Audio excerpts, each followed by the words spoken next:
el hombre más poderoso del mundo, el primer emperador de Roma, pasó sus últimos años gritándole a los fantasmas. Imaginen la escena: Augusto, ya anciano, deambulando por los pasillos de su palacio, golpeando la cabeza contra las paredes y gritando desesperado: «Varo, devuélveme mis legiones».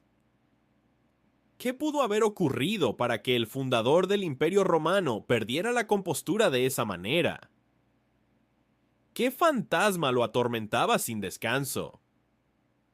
Para entenderlo, tenemos que viajar al año 9 después de Cristo, a un bosque oscuro y profundo en el corazón de Germania. En esa época, Roma era la superpotencia indiscutible. Sus legiones, máquinas de guerra invencibles, habían conquistado casi todo el mundo conocido, desde las arenas de Egipto hasta las costas de Britania. El águila romana ondeaba victoriosa. Germania, esa vasta y salvaje tierra al otro lado del Rin, parecía ser la siguiente pieza del rompecabezas imperial. El hombre encargado de pacificar y romanizar esta nueva provincia era Publio Quintilio Varo, un político experimentado, cuñado del mismísimo emperador. Varo había gobernado con éxito en Siria, donde amasó una gran fortuna, y confiaba en que podría aplicar las mismas tácticas en Germania: cobrar impuestos, imponer leyes romanas y asimilar a las tribus locales. Varo marchaba al frente de 3 de las mejores legiones del ejército romano: la 17ª, la 18ª y la 19ª. Junto a ellas iban 6 cohortes de tropas auxiliares y 3 alas de caballería. En total, una fuerza de casi 20.000 hombres, un ejército formidable que representaba más del 10% de todo el poder militar de Roma. Acompañándolos, como era costumbre, había un enorme séquito de sirvientes, mercaderes, familias y personal administrativo, todos listos para establecer el nuevo orden romano en esas tierras.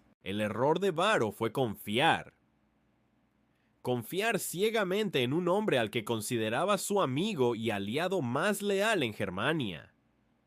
Su nombre era Arminio. Arminio era el hijo de un importante jefe de la tribu germana de los queruscos. De joven, había sido entregado a Roma como rehén, una práctica común para asegurar la lealtad de las tribus sometidas. Pero en Roma, Arminio no fue tratado como un prisionero. Recibió una educación militar de élite, aprendió latín, obtuvo la ciudadanía romana e incluso alcanzó el rango de equite, un caballero romano. Sirvió en el ejército romano, luchando junto a las legiones, aprendiendo sus tácticas, sus fortalezas y, lo más importante, sus debilidades. Para Varo y los demás oficiales romanos, Arminio era el ejemplo perfecto del bárbaro civilizado, un germano que había abrazado la cultura romana y que ahora les ayudaba a gobernar a su propio pueblo. Era su principal asesor, su traductor, el puente entre dos mundos. Pero bajo esa fachada de lealtad, el corazón de Arminio ardía con un fuego diferente. En secreto, mientras cenaba con Varo y compartía vino con los comandantes romanos, Arminio estaba forjando una alianza de tribus germanas, uniendo a pueblos que históricamente habían luchado entre sí. Su objetivo no era la asimilación, sino la aniquilación. Quería expulsar a los romanos de su tierra para siempre. El plan de Arminio fue una obra maestra de la traición y el engaño. A finales del verano, cuando Varo se preparaba para mover sus legiones desde sus campamentos de verano hacia los cuarteles de invierno cerca del río Rin, Arminio le trajo noticias de una supuesta rebelión local, una pequeña revuelta en una zona remota. Le aseguró a Varo que era un asunto menor, pero que requería la presencia del ejército romano para ser sofocado rápidamente y servir de ejemplo. Arminio le sugirió a Varo tomar un atajo a través de un territorio que el gobernador romano no conocía, el bosque de Teutoburgo. Varo, sin sospechar nada, aceptó el consejo de su amigo, desvió su ejército de las rutas conocidas y se adentró en el bosque. Fue la peor decisión de su vida. El bosque de Teutoburgo no era un simple conjunto de árboles, era un laberinto denso, oscuro y húmedo, con colinas empinadas,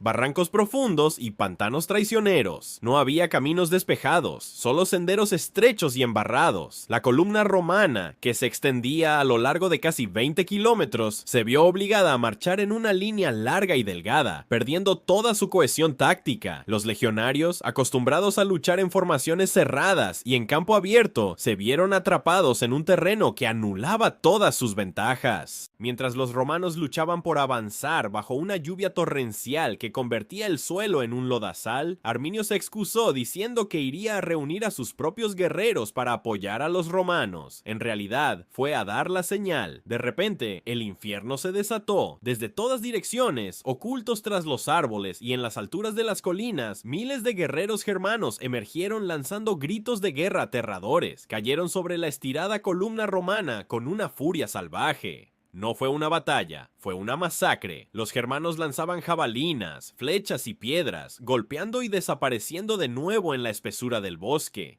Los legionarios, cargados con su pesado equipo y atrapados en el barro, apenas podían formar una línea de defensa. La caballería era inútil en ese terreno, y los carros de suministros bloqueaban los estrechos caminos, creando un caos absoluto. Durante 3 días, la carnicería continuó. Los romanos, hambrientos, agotados y completamente desmoralizados, intentaban abrirse paso a la desesperada, pero a cada paso, la emboscada se repetía. Arminio y sus hombres conocían cada rincón de ese bosque. Habían preparado el terreno, construyendo muros de tierra y zanjas para canalizar a los romanos hacia las zonas más mortíferas. Los legionarios no luchaban contra un ejército visible, luchaban contra el propio bosque, luchaban contra sombras que aparecían, mataban y se desvanecían. El pánico se apoderó de ellos. Muchos se quitaron la vida para no caer en manos de los germanos, quienes no tomaban prisioneros de la misma manera que los romanos. Los que eran capturados sufrían destinos horribles. Algunos fueron crucificados, otros quemados vivos en jaulas de mimbre o sacrificados a los dioses germanos en rituales sangrientos. Las cabezas de los oficiales fueron clavadas en los árboles como trofeos macabros. Varo, al ver que todo estaba perdido y enfrentado a la humillación de la captura, tomó la decisión final de un comandante romano derrotado. Se arrojó sobre su propia espada. Muchos de sus oficiales siguieron su ejemplo. Al final del tercer día, el silencio cayó sobre el bosque de Teutoburgo, un silencio antinatural, roto solo por los lamentos de los pocos supervivientes heridos. 3 legiones completas, casi 20,000 soldados de élite, junto con miles de civiles, habían sido aniquilados. Sus cuerpos yacían esparcidos por kilómetros, pudriéndose en el barro. Las 3 águilas, los sagrados estandartes de cada legión, el símbolo del orgullo y el poder de Roma, fueron capturadas. Cuando la noticia llegó a Roma, el pánico se apoderó de la ciudad. La gente temía que los germanos cruzaran el Rin y marcharan sobre la propia capital. Fue la peor derrota militar de Roma en siglos. El emperador Augusto, al enterarse del desastre, quedó devastado. No era solo una derrota militar, era una humillación personal y un golpe terrible al prestigio del imperio. Las legiones 17, 18 y 19 fueron borradas de los registros del ejército romano. Sus números nunca más se volvieron a utilizar,